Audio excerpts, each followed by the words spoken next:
early tomorrow morning. She has pledged all of the federal government's resources and help. We've received gestures from Speaker Pelosi and the congressional delegation that they stand by and are willing to help in any way possible. As to the bridge itself, it was built in 1967. It's a somewhat unique structure in the way that it was designed. It was inspected both in 2005 and 2006. There were no structural deficiencies identified in the bridge. According to MnDOT, there were some cosmetic or minor repair items that needed some attention, but no structural defects or deficits identified in the bridge. They notified us from an engineering standpoint the deck may have to be rehabilitated or replaced in 2020 or beyond, but no immediate or noted structural problems with the bridge. I should also note, however, that there was construction taking place on the bridge relating to concrete repair and rehabilitation and replacement, guardrail replacement, lighting replacement, and work on the joints. That was being done, started recently.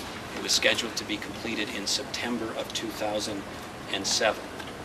We also, of course, will be, once this initial response is conducted, we will also be working to deal with traffic issues and rebuilding issues, and we'll address that in more detail, but obviously there's going to need to be a very dramatic rerouting of traffic and transit patterns, and we're already working on those plans through the Met Council and others to try to plan for those scenarios. But right now we're focused on the rescue and recovery efforts. And I think right now we're going to hear from the Red Cross about a request that they have. Thank you, Governor. It's been a very difficult night, as you can imagine. The Twin Cities Red Cross became the staging area for law enforcement officials, city officials. The parking lot right now was transformed into a parking lot of 80 cars, into a parking lot with 5 command vehicles and 2 masts for communications, boats and police officers on horseback, all kinds of scenarios like that. Our hearts go out to all of the victims, everybody who was involved in this. The Red Cross was also the site that the 60 kids were taken from the school bus that you saw. Those 60 kids, a few of them had some injuries. 2 may have been more severe than the other ones, but totally we believe up to 10 kids were transported to area hospitals out of the 60. In the moments that ensued after the kids were taken to the hospital, parents and family members were coming to the Red Cross down the hill right on the river road, and there were emotional embraces, as you can imagine. There were tears of joy, there was also sadness, concern. I'm happy to say that the Red Cross, the volunteers, the staff there provided comfort. They were there to provide emotional counseling and help, along with things like food and drinks, but it was the emotional shoulder that the Twin Cities Red Cross really provided in this time of need, as the mayor said, such a dark moment in Minneapolis history. We're getting flooded with requests, as you can imagine, whenever something like this happens and you hear it on the radio and you watch it on TV, flooded with requests from generous people in the Twin Cities. What can we do? And it's a difficult time to say this, but I'll put it out there just to honor the requests that are coming. You can visit our website. It's redcrosstc.org. There's information there how you can help, from giving blood to donating. Emergencies like this, it's national in scale for a chapter like the Twin Cities Red Cross. We can also use financial donations because this will certainly be breaking some budgets. We just started a budget year. It's a heck of a way to do it, and I hate to talk money at a time of such emergency, but we have a donation hotline, and that number is 612-460-3700. Whatever generosity the Twin Cities community can share, we would certainly appreciate it. Whatever money gets donated, we give it back in spades to everybody in our community. So thank you. We're certain that you have many other questions, but we do ask your support as we not take any at this point. We want to go back to the incident center, make sure all the information we have coming in is correct. We'll return to you as quickly as we can. We know you're doing an extraordinarily important job of getting the information out. We also ask your indulgence as we go back and gather more information. We'll be coming out as soon as we can on that.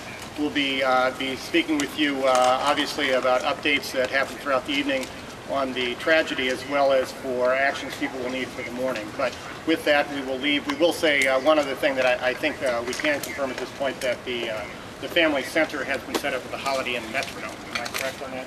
Yes. Okay, at the Holiday Inn Metrodome.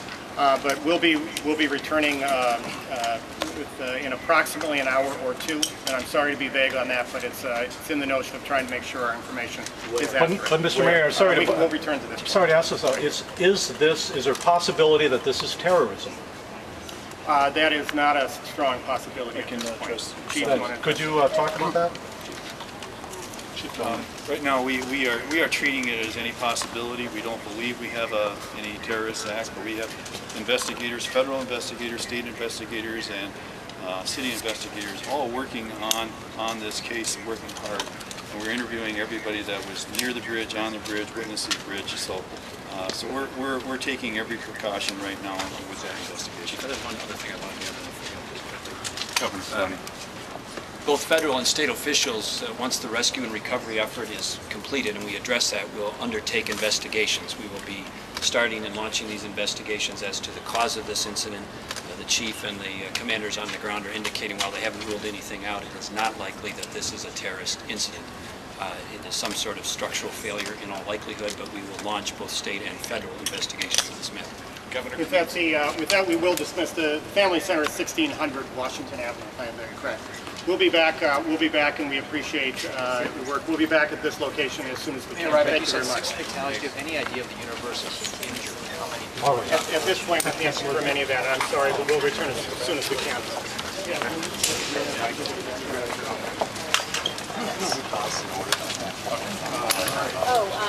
first person to talk to is the mayor and the chief donor. Mayor R.T. Ryback, chief team donor. Sorry, I got all ensconced in here. That's right. It's a very tragic evening. We're told that there's one construction worker that hasn't been accounted for. 60 kids on that bus, 10 of those that were transported to some sort of medical facility, but we haven't been told how seriously they have been hurt. We were up at North Royal earlier today. We're told they have 2 patients up there. Plenty of information coming out of here this evening. We're also being told by the governor that we can expect federal aid, which is good news, and that the So I guess we stay here for 2 hours. Hi, Sam.